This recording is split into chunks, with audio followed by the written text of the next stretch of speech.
고엘이라는 뜻이 바로 기업을 물은다라는 말인데요. 영어로 리디머라는 뜻을 가지고 있습니다. 구원한 사람, 구속자, 값을 치르고 되찾는 사람, 그것을 고엘, 기업을 물으는 자라고 합니다. 그리고 룻기는 이 기업을 물으는 것, 고엘, 구속자의 관점으로 이 책을 읽어야 합니다. 그래서 오늘 이 룻기의 이야기에 나온 마지막 족보, 바로 살몬과 보아스, 오벳과 이새에서 예수 그리스도의 조상으로 오시는 다윗 왕의 이야기까지 이렇게 쭉 이어지게 되는데요. 이름 뜻이 의미하는 바가 있는 것 같아요. 살몬이라는 이름은 그늘진, 어두운 이런 뜻을 가지고 있습니다. 사사기 시대 마지막, 우리가 지난주에 우리 사사기에 대해서 알아봤었는데 사사기의 결론은 그것이었죠. 죄인된 인간의 비참함, 그때 이스라엘의 왕이 없으므로 각자 소견에 옳은 대로 행한 그 비참함이 우리가 목사님의 사사기 설교를 통해서도 적나라하게 들었죠. 그늘진 어두운 시대였습니다. 그런데 오늘 룻과 함께 등장하는 이 보아스의 이름의 뜻이 힘과 능력, 그리고 민첩하다, 이런 뜻이 있어요. 뭔가 이제 하나님이 하시는 일이 그 가운데서 나타나는 것 같은 그런 이름의 뜻을 가지고 있는 것 같습니다. 그리고 이어지는 오벳은 종, 섬기는 자, 이런 뜻이 있어요. 우리가 지금 이 룻기에 나오는 마지막에 이 족보가 예수 그리스도 이어지는 그 구원의 족보라는 것을 알고 있기 때문에 이 이름의 뜻만 봐도 우리를 위해 섬기러 오신 예수 그리스도, 무언가 느낌이 오시죠. 그리고 다윗의 아버지였던 이새는 하나님의 선물이라는 뜻을 가지고 있습니다. 하나님이 우리에게 주신 최고의 선물, 그 이름은 무엇일까요? 예수 그리스도죠. 그리고 하나님께서 사랑하는 자, 이는 내 사랑하는 자니 너희는 그의 말을 들으라. 우리 마가복음에도 나오는 그 말, 그리고 예수의 조상으로 오신 다윗 왕이 바로 사랑받는 자라는 이름의 뜻을 가지고 있습니다. 보아스가 누구랑 결혼했죠? 오늘 기분 안 좋은 일 있으십니까? 저한테 호응을 안 해주시기로 지금 작정을 하고 오신 것 같은데 지금 되게 사사기 같아요, 분위기가.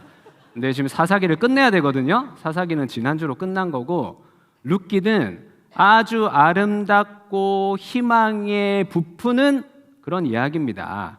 보아스가 누구랑 결혼을 했죠? 룻과 결혼을 했습니다. 그래서 이 왕이 없으므로 자기 소견에 옳은 대로 행하였다는 이 사사시대 가운데 이 룻기라는 이야기가 얼마나 우리에게 소망이 되고 기쁨이 되고 감사가 되는지, 이 룻기를 우리 가운데 하나님의 말씀으로 주신 그 자체만으로도 우리는 하나님을 찬양하고 예배할 이유가 있는 것 같아요. 그런데 보아스의 이름의 뜻이 힘과 능력이 있는데 민첩하다고 했잖아요. 그 이름의 뜻이 이제 해석이 되는 게 있습니다. 보아스는 예수님이 죄에서 해방될 수 없는 우리를 구원하실 수 있는 능력이 있으셨던 것처럼 보아스라는 이름이 가지고 있는 그 힘과 능력은 이방 여인의, 거기다가 이미 결혼을 했고 남편을 잃어버린 과부인, 누구도 거들떠보지 않아도 아무도 양심의 가책을 느끼지 않을 그 한 여인에 대한 긍휼한 마음, 그 여인 안에 있었던 그 시어머니를 통해 들은 그 복음을, 아브라함에게 주셨던 그 언약을 믿는 그 믿음을 귀히 여긴, 그래서 구원할 수 있는 능력, 값을 주고 리디머, 대속할 수 있는 힘과 능력이 있는 보아스가 무엇을 향한 민첩함으로? 기업을 무르기 위한 수고와 노력을 아끼지 않는 민첩함으로 룻과 결혼을 했구나. 그래서 500가 2세로 이어지는 하나님의 왕을 세우기 위한 준비, 사사시대가 이제 끝나고 왕의 시대, 왕이 없으므로 소견에 오른 대로 행했던 그 백성을 구원하기 위한 예수 그리스도의 예표, 다윗이 바로 하나님이 세우신 기름 부으신 왕으로 세워집니다. 그 족보까지가 바로 룻기의 주제이자 이야기라고 할 수 있겠습니다. 그런데 이제 요거 우리가 리딩 지저스를 하고 요 족보를 외워야 되잖아요. 그래서 제가 또 팁을 하나 드리려고, 살몬, 보아스, 오벳, 이세, 다윗, 맨 앞자만 따면 어떻게 되죠? 살보이다. 예. 살보이다. 자, 그래서 이것을 외우려면 룻이 그 은혜로 주어진 그 보아스의 땅에서 이삭을 줍잖아요. 이삭을 줍을 때 어떻게 줘야 되죠? 허리를 굽혀서 이렇게 줘야 돼요. 그러면 어떻게 여기가 이제 살이 보이잖아요.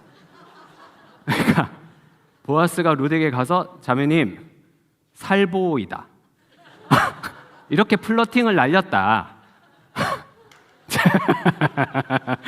지금 상당히 저를 비웃으시는데 절대 잊어버리지 않으실걸요? 오늘 밤에 주무시기 전에 아마 생각나실 겁니다. 살보이다. 네. 외워지셨죠? 자, 그런데 이 룻기 안에 있는 이야기에는 사사시대, 왕이 없음으로 자기 소견에 오른 대로 사는 이 시대가 끝나야 되는데, 이 룻기의 스토리 안에도 여전히 자기 소견에 오른 대로 행해서 기업을 무르지 못하게 하는 모습들이 등장을 해요. 룻기 1장 1절에서 2절까지 말씀 우리 같이 한번 읽어보겠습니다. 시작. 사사들이 치리하던 때에 그 땅에 흉년이 드니라. 유다 베들레헴의 한 사람이 그의 아내와 두 아들을 데리고 모압 지방에 가서 거류하였는데, 그 사람의 이름은 엘리멜렉이요 그의 아내의 이름은 나오미요 그의 두 아들의 이름은 말론과 기럐이니 유다 베들레헴 에브랏 사람들이더라. 그들이 모압 지방에 들어가서 거기 살더니. 자, 밑줄 끄는 건 안 좋은 거고요, 노란 글씨는 좋은 거예요. 그 땅에 어디? 사사들이 치리하고 있는 그 시대에 유다 베들레헴에 흉년이 들었어요. 하나님을 예배하는 교회에도, 하나님을 믿는 우리 가정에도 흉년이 들 때가 있습니다. 그런데 유다 베들레헴에 살아야 되는 하나님의 백성 한 사람이 이민을 갈 수 있는 능력이 있었겠죠? 그러니까 아내와 두 아들을 데리고 어디로 갔습니까? 모압으로 가서 한치의 고민도 없이 거기서 그냥 살아버린 거예요. 이것이 각자 자기의 옳은 소견대로 산 딱 단적인 예입니다. 하나님께 묻지도 않고, 공동체에 나누지도 않고, 기도도 안 해보고, 하나님께 물어보지도 않고, 흉년 들었어? 그러면 딴 데로 가야지. 요즘 잘 사는데, 핫한데, 저기 가야 괜찮은 곳 가는 거죠.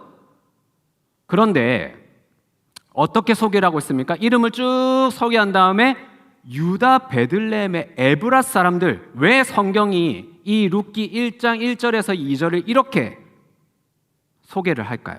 이것은 사사시대에 대한 고발로 시작을 하는 겁니다. 룻기는 하나님의 구원에 대한 이야기입니다. 하나님의 백성에 대한 이야기입니다.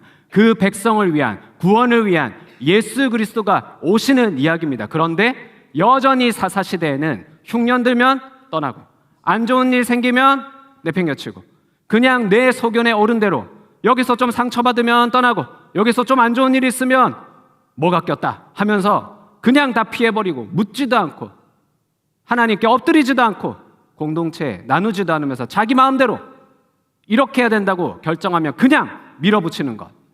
그것이 룻기 1장 1절과 2절에 나오는 여전한 기업을 무르지 못하는 이 한 가정의 모습을 고발하고 있습니다. 아무 양심의 가책도 없이 찬송의 떡집인 유다 베들레헴을 떠나서 모압 지방 들어가서 거기에 살아버립니다. 또 하나가 더 있어요. 룻기 4장 6절과 8절입니다. 같이 한번 읽어보겠습니다. 시작. 그 기업 물을 자가 이르되 나는 내 기업에 손해가 있을까요? 나를 위하여 물으지 못하노니 내가 물을 것을 네가 물으라. 나는 물으지 못하겠노라 하는지라. 이에 그 기업 물을 자가 보아스에게 이르되 내가 너를 위하여 사라 하고 그의 신을 벗는지라. 이 장면은 원래 이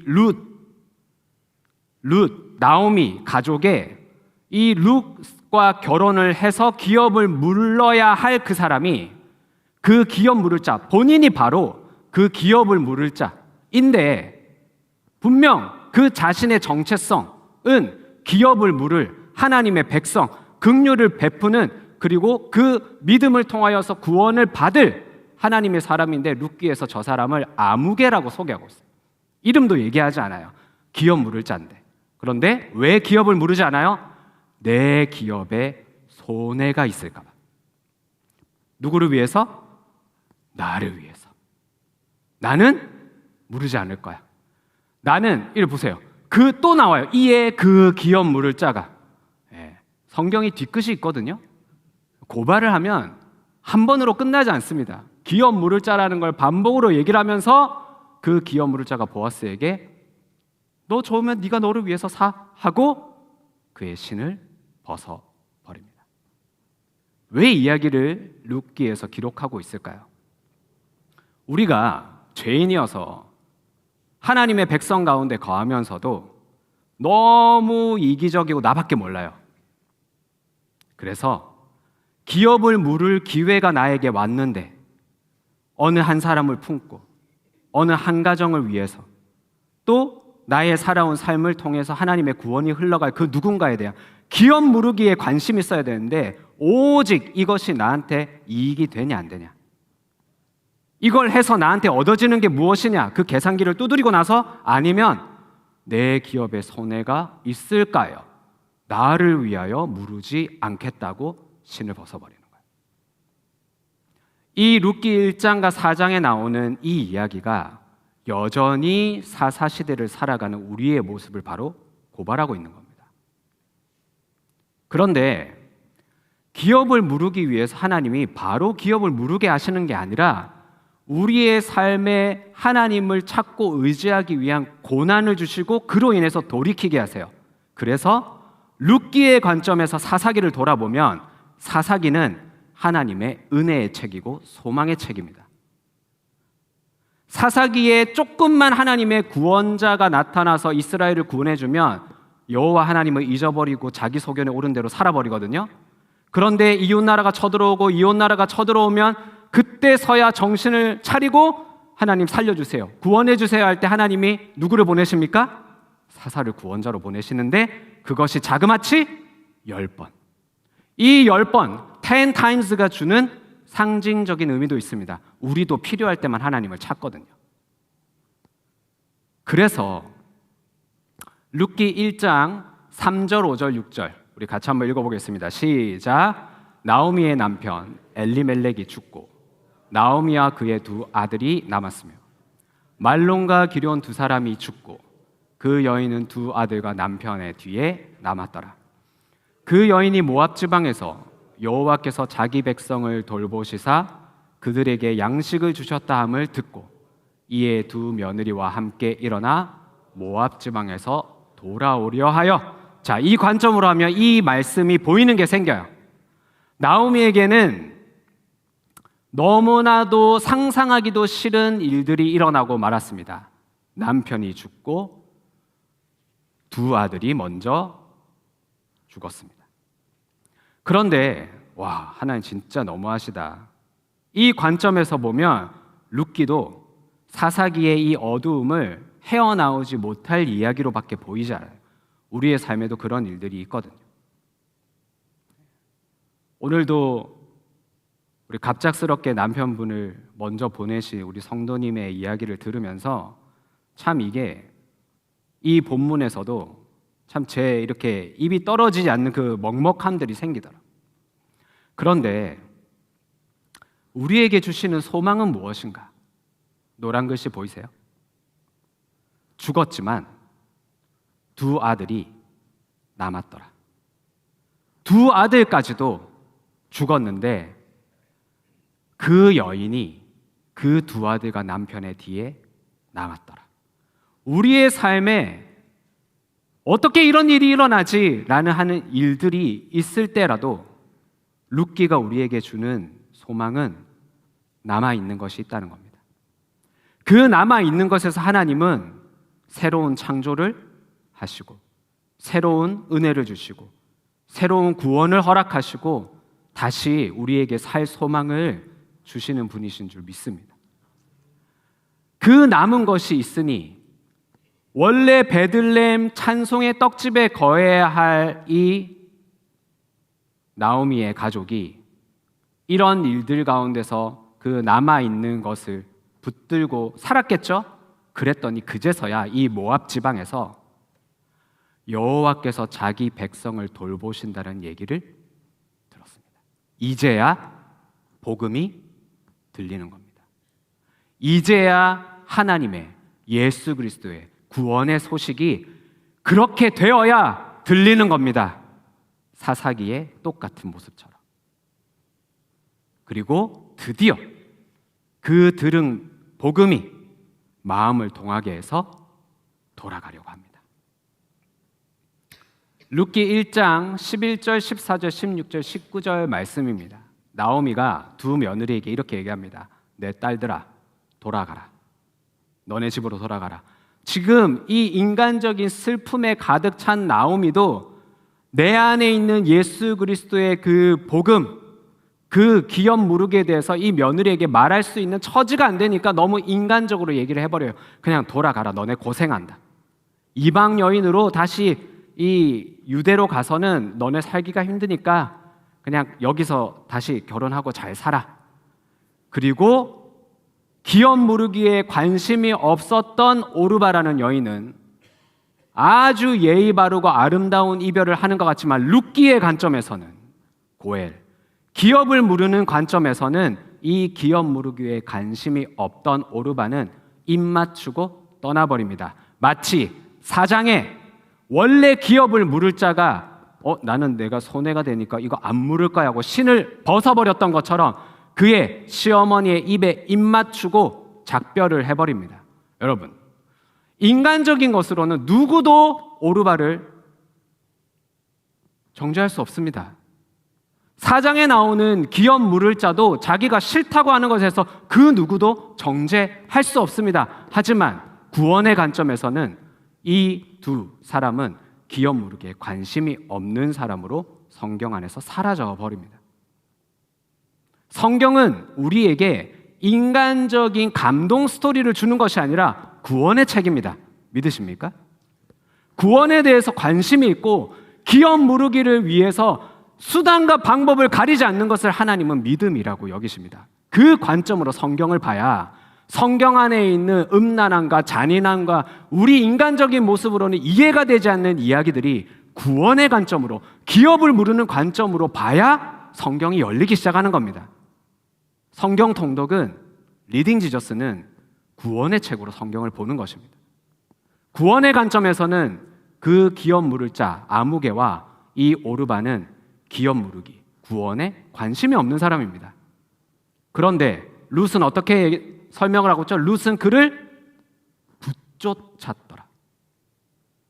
그리고 이 유명한 얘기를 남깁니다.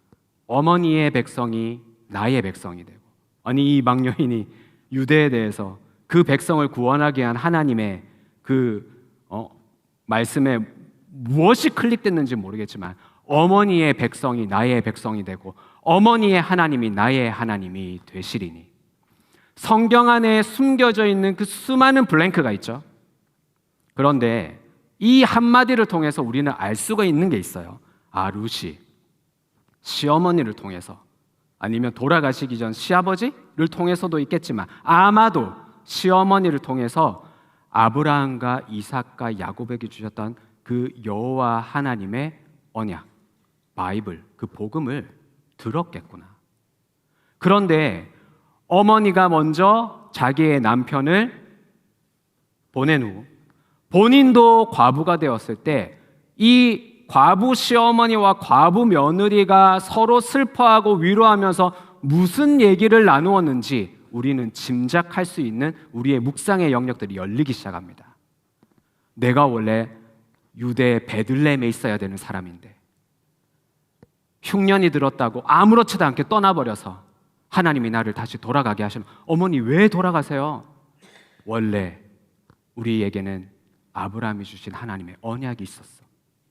내가 그것을 믿는 사람이었는데 시험이 들어가지고 교회 다니다가 나보고 예쁘다고 누가 자꾸 뒤에서 험담을 해갖고 상처를 받아서 내가 교회를 떠나버렸어. 근데 흉년이 드네. 아유, 돈도 있겠다, 우리 남편도 능력이 있겠다, 가자 모압 했는데 이렇게 돼버렸어. 며느리와 시어머니가 나눈 이야기 가운데서 이 룻을 인간적인 관점으로 보면요, 이거는 그냥 뭐 효녀? 시효녀? 네, 시효녀가 아니지, 뭐라고 해야 돼? 네, 시자 붙은 건 다 안 좋은 거잖아요. 그래서 뭐라고 해야 될지 모르겠지만 아무튼 좋은 며느리. 그런데 그러면 오르반은 이런 관점으로, 인간적인 관점으로 보면 이게 이해가 되어지질 않아요. 성경은 구원의 책이잖아요. 아, 룻 안에 하나님의 언약이 들어갔고 룻은 그것을 붙쫓았구나. 그래서 이제 이 유대로 찬송의 떡집으로 함께 돌아간 이 룻이 보아스를 만납니다. 룻기 2장 10절, 12절, 13절을 보면 룻이 보아스를 만났을 때 땅에 대고 절하며 그에게 이르되, 이렇게 얘기를 합니다. 나는 이방 여인이거늘 당신이 어찌하여 내게 은혜를 베푸시며 나를 돌보시나이까 하니, 여호와께서, 이제 보아스가 대답하는 겁니다. 여호와께서 네가 행한 일에 보답하시기를 원하며 이스라엘 하나님 여호와께서 그의 날개 아래 보호를 받으러 온 내게 온전한 상 주시기를 원하노라 하는지라. 보아스도 단순히 이방 여인인 룻이 예뻐서 그렇게 플러팅을 살보이다 이렇게 했겠지만, 보아스가 이 말을 통해서 룻이, 이 이방 여인이 나오미와 함께 왔을 때 되게 이 유대, 이 베들레헴의 가십거리가 되지 않았습니까? 나오미가 돌아왔다. 이방 여인 며느리랑 같이 돌아왔다더라, 저랬다더라, 이랬다더라 하는데 보아스에게도 들린 거예요. 이방 여인이 여호와 하나님을 어떻게 대하는지, 이 언약의 민족, 우리 민족을 어떻게 대하는지, 그의 행실을 보아스도 들은 거예요. 거기에서 긍휼함이 올라왔죠. 우리의 작은 믿음의 행위도 하나님께서 우리를 긍휼히 여기시고 은혜를 베푸시는 것처럼, 그래서 룻이 이렇게 고백합니다. 내 주여, 내가 당신께 은혜 입기를 원하나이다. 할렐루야. 그래서 오늘 우리 집에 돌아가시면 남편분들은 아내에게 이렇게 해야겠죠. 어떻게? 당신이 오늘 행한 일, 오늘 저녁도 너무 맛있었고, 청소한다고 빨래한다고 고생도 너무 많이 했고, 애들 라이드 한다고 너무너무 수고를 많이 했어. 그러면 이제 우리 돌아가셔서 우리 집사님, 권사님들은 어떻게 해야 될까요? 주여, 남편, 주여, 네 주여, 나는 당신께 은혜만 받으면 돼. 이렇게. 너무 크게 비웃으신 거 아닙니까, 권사님?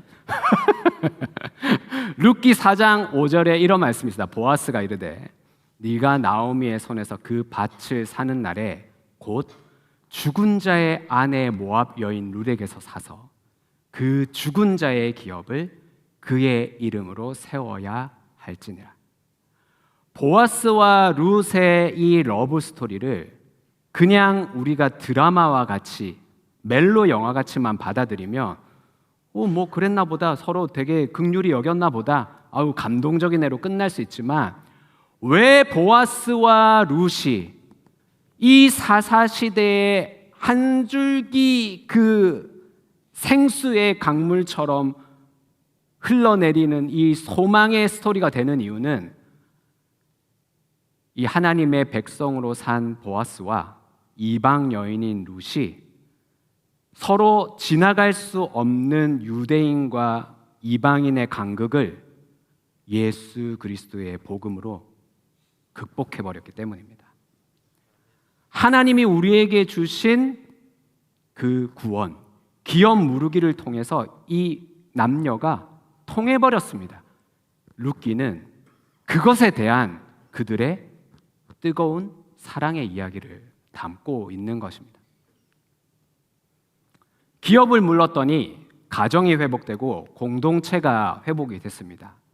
이제 보아스와 룻이 결혼을 하고 그 아들이 태어났어요.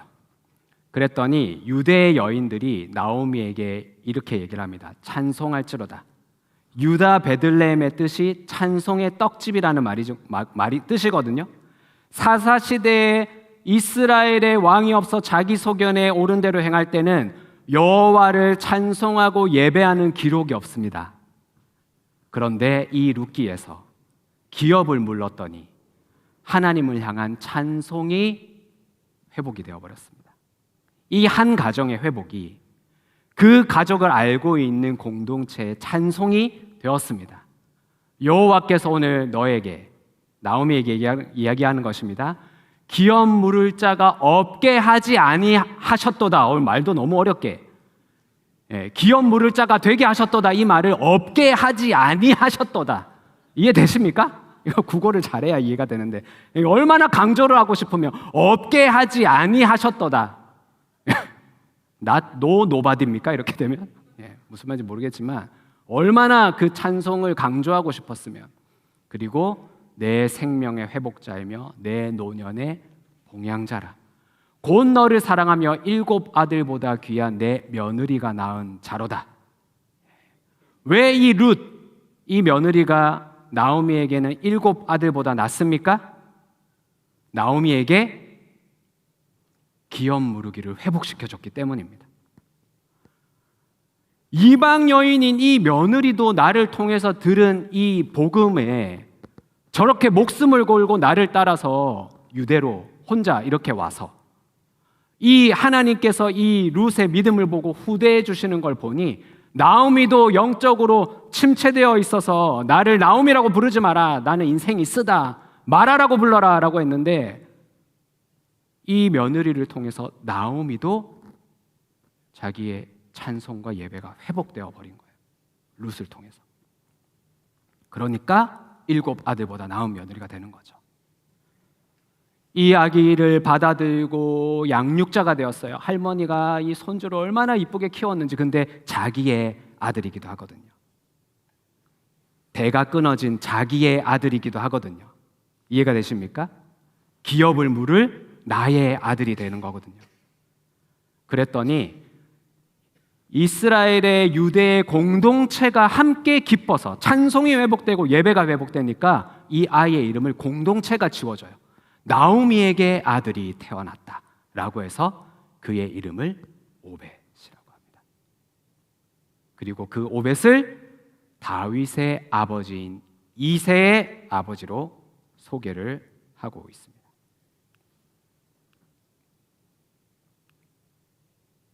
이제 구원의 계보가 완성이 됩니다. 우리 팀켈러 목사님이 마태복음 1장에 있는 족보를 얘기해 주셨는데 우리 마태복음 1장 1절에서 6절 같이 한번 읽어보겠습니다. 시작. 아브라함과 다윗의 자손 예수 그리스도의 계보라. 아브라함이 이삭을 낳고 이삭은 야곱을 낳고 야곱은 유다와 그의 형제들을 낳고 유다는 다말에게서 베레스와 세라를 낳고 베레스는 헤스론을 낳고 헤스론은 람을 낳고 람은 아미나답을 낳고 아미나답은 나손을 낳고 나손은 살몬을 낳고 살몬은 라합에게서 보아스를 낳고 보아스는 룻에게서 오벳을 낳고 오벳은 이새를 낳고 이새는 다윗 왕을 낳으니라. 다윗은 우리아의 아내에게서 솔로몬을 낳고. 이렇게 마태복음 1장 족보가 이렇게 감동적인 건 처음이시죠? 마태복음 1장에 예수님의 족보에 4명의 여인이 등장을 하는데요. 그 여인의 이름을 면면히 살펴보면 기가 막힙니다. 유다는 다말은 며느리인데 유다의 아내가 되어버렸습니다. 우리는 그 이야기를 창세기 38장에서 알고 있죠. 이 예수님의 족보가 콩가루 족보가 되어버린 겁니다, 여러분. 그리고 살몬은 라합에게서 보아스를 낳았는데 라합이 어떤 여자죠? 기생이죠. 기생이 무슨 뜻인지는 다 아시죠? 네? 우리 자녀들은 알란가 모르겠다. 엄마들은 알아서 설명을 잘 해주시고. 그런데 여기서 무릎을 하나 탁 치는 게 있었어요. 보아스가 왜 이방 여인인 라합을 긍휼히 여겼을까? 보아스의 엄마가 누굽니까? 라합입니다. 여리고의 기생이었던 라합의 아들이 바로 보아스입니다. 그래서 보아스가 룻을 향해서 그런 주님의 긍휼함이 그냥 올라왔던 거예요. 엄마가 보이니까. 그런데 엄마가 그의 인생이 어떠했던지 그 누구에게 손가락질을 받아도 그 붉은 천을 드리웠던 그 나에게 여리고에 들렸던 그 예수 그리스도 여호와 하나님에 대한 소식에 모든 사람을 벌벌 떨었지만 아무도 거들떠보지 않는 이 천한 여자는 그 여호와 하나님을 궁금해했고 그 여호와 하나님이 나의 하나님이 되어버렸어요. 그의 아들 보아스는 이 룻에게서 그의 출신, 그의 어떤 과거 이런 것이 아니라 그 룻이 이 땅에서 자기 시어머니를 모시면서 여호와 하나님을 어떻게 경외하는지 그것을 들을 수 있는 귀가 있었던 사람이었던 겁니다. 보아스는 룻에게서 오벳을 낳고 오벳은 이새를 낳았는데 마태복음도 이렇게 기록합니다. 이새는 다윗 왕을 낳으니라. 그리고 또 한 여인, 우리가 밧세바라 알고 있는 이 여인은 다윗이 예수 그리스도의 조상으로 왔지만 어쩔 수 없는 한 인간이기에 우리아의 아내를 취한 그 일을 알고 있는 우리의 입장에서는 입이 다물어지게 하는 것이죠. 여러분, 이것이 1절 아브라함과 다윗의 자손 예수 그리스도의 계보라고 마태복음이 이렇게 자랑하듯이 족보를 쫙 펼치는데 거기에 나와 있는 4명의 여인이 갸우뚱합니다. 자, 우리가 우리의 인생을 이 마태는 14절의 족보로 예수 그리스도의 오심을 쫙 설명하고 있는데 아브라함에서부터 우리는 우리에게 믿음이 들어왔던 그 아브라함의 언약에서부터 내 인생에 예수 그리스도가 나의 왕으로 오시기까지 나의 인생을 14절의 족보로 쫙 펼쳤을 때 우리는 저 4명의 여인의 이름을 꺼내어서 그 누군가를 긍휼히 여기고 살리고 기업을 무르기 위해 누군가에게 나에게 들어온 그 구원을 누군가에게 전하기 위해 저 내 인생에 있는 내 이름을 다른 사람들에게 자랑하면서 저렇게 노란색으로 글씨까지 이렇게 가로까지 쳐가지고 여러분 드러내고 나눌 수 있습니까? 완성된 구원의 계보는 인간이 어떠한 죄인인지 그것을 적나라하게 드러냅니다.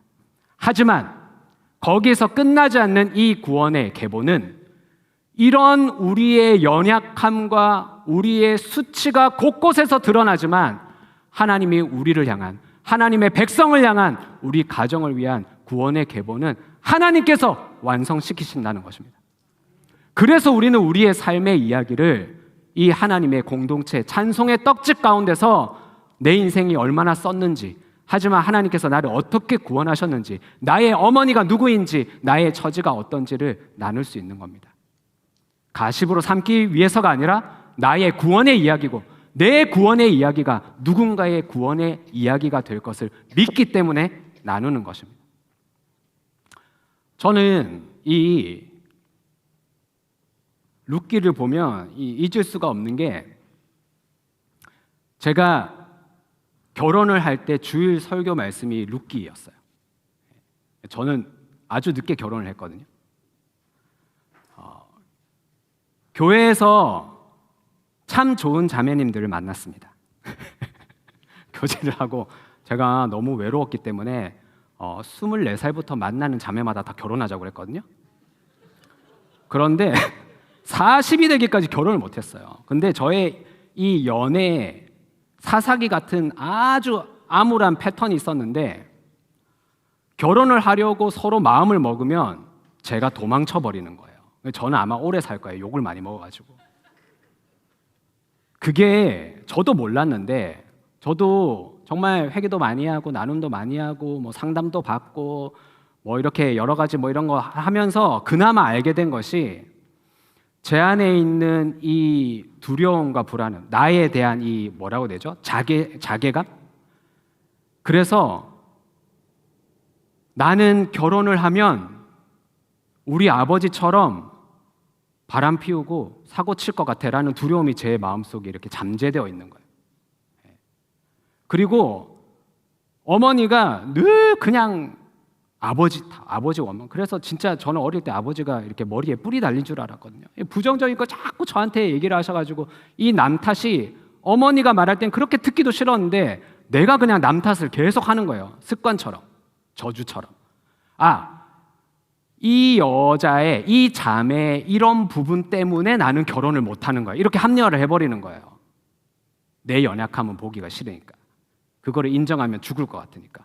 그게 자그마치 10수년이 걸리도록 교회에서 연애를 하는데 결혼하려고 딱 하면 갑자기 두려움과 남 탓을 하기 시작하면서 도망쳐버리고 또 외로우니까 어떻게 해야 됩니까?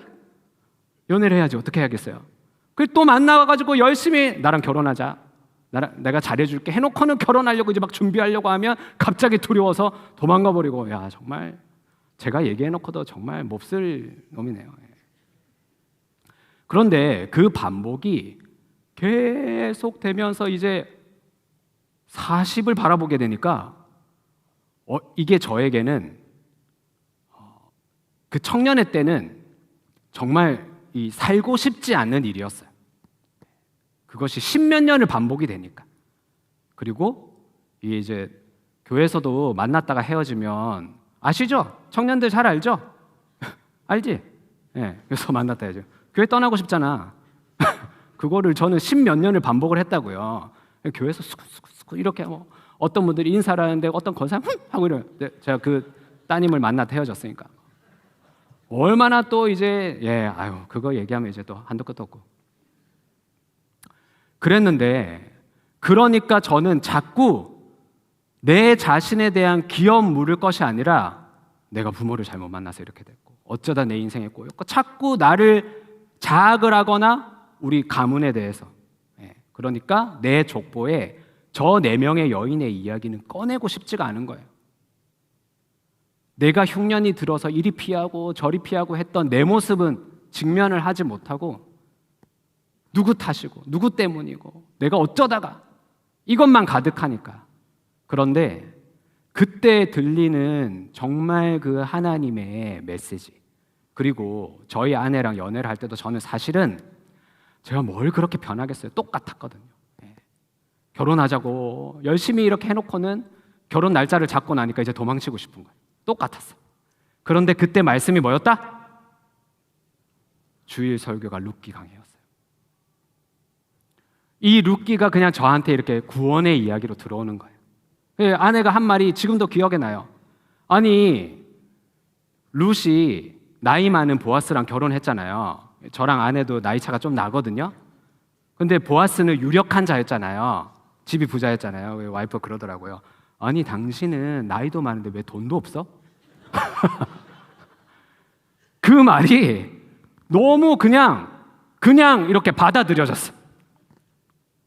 그 룻기 말씀으로 들어오니까 뭐 네가 나를 무시해, 내가 여자가 너밖에 없는 줄 알아, 바로 이렇게 너의 그런 모습 때문에 나는 결혼을 못하는 거야. 저의 원래 패턴대로라면 그렇게 도망을 쳐야 되거든요. 근데 이 룻기 말씀이 저를 붙드시는 거예요. 아니야, 너의 인생이 그렇게 수치스러운 게 아니야, 부끄러운 게 아니야, 숨길 이야기가 아니야, 그리고 그렇게 죽을 일도 아니야. 죽었지만 남아있는 게 있어. 지금 네가 이렇게 노총각 목사가 돼가지고 교회에서도 민폐를 끼치니 이제야 이 룻기의 말씀이 들리지 않냐? 예, 들립니다. 처절하게. 그래, 기업을 모르는 거야. 너의 주제를 알아. 넌 나이도 많고 돈도 없잖아. 팩트잖아. 그렇죠. 그래, 그게 뭐가 그렇게 자존심이 상해? 팩트인데. 받아들여지기 시작하니까 도망가고 싶은 마음에서 그냥 정말 이렇게 가정을 이루는 것이 기업을 무르는 것일까? 정말 고엘이 있을까? 그렇게 말씀을 묵상하고 싸워가지고 헤어지자고 했다가 주일 설교 듣고 내가 잘못했다고 다시 화해하고 내가 그냥 다 때려쳐 했다가 아이고 그게 아닌가 보다 하고 매주마다 그냥 룻기 말씀 한 절 한 절 가지고 살아냈더니 어이구 이렇게 하면 결혼을 하고 있는 거예요. 신혼여행부터 싸워가지고. 그런데 저희가 결혼하고 3주 만에 첫째를 임신을 했거든요. 그 아이의 태명이 바로 고엘이었습니다. 그리고 그렇게 시작된 저희 가정의 기업 무르기가 지금까지도 가정을 지키면서 계속되고 있어요. 한 달이 멀다 하고 싸우지만 기업을 무르고 있습니다. 우리 시간 같이 한번 찬양했으면 좋겠습니다.